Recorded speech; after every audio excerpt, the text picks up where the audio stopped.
estate agents who work in the business or on the business.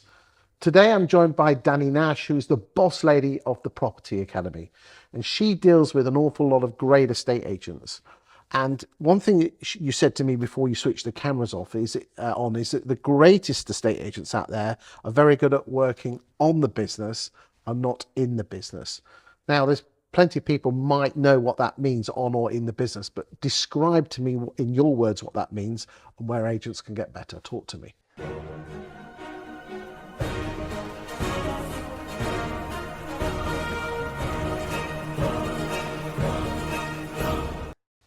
So the best analogy is probably whether you are a manager or a player manager, for those who understand football, which I understand a lot more now that I have 2 sons and a husband. But it's very, very easy when you've made that leap to start your own business. At the beginning, you are in it, you know, you're having to wear loads of different hats.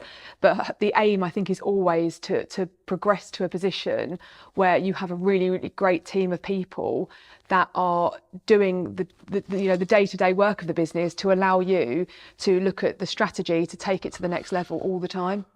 So this is the classic in the business, is that you're at the coalface with the team fighting, but if you can be on the business by setting the systems up, getting the operations running okay, you can take a step away.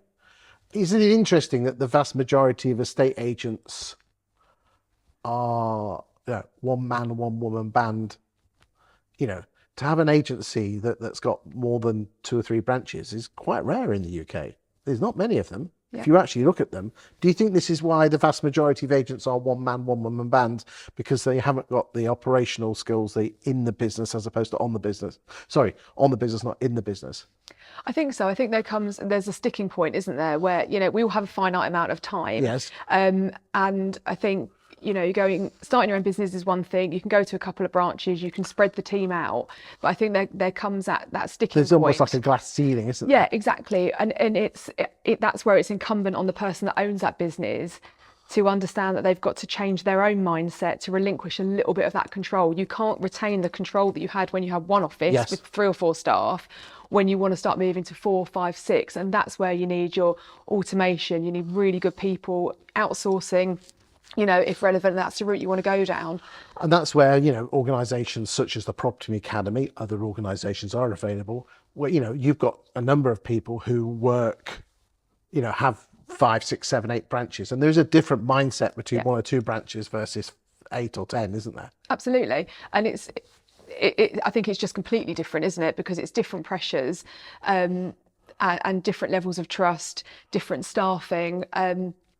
So you've got to have let go to a certain extent. So in a way, I think once you get to sort of 7, 8 branches, you are working on the business because you've built that foundation of really, really great people doing great work with great systems, great equipment, great CRMs, to enable you to kind of take that step back. You've probably got someone in there doing what you used to do in terms of the day-to-day running of it. So you're not having to deal with, oh, so-and-so's called in sick, you can't do that. That valuation needs to be covered. So if there's any agents watching this saying, I want that, I think the big one is that they're going to have to learn how to delegate and how to work on the business and not in the business.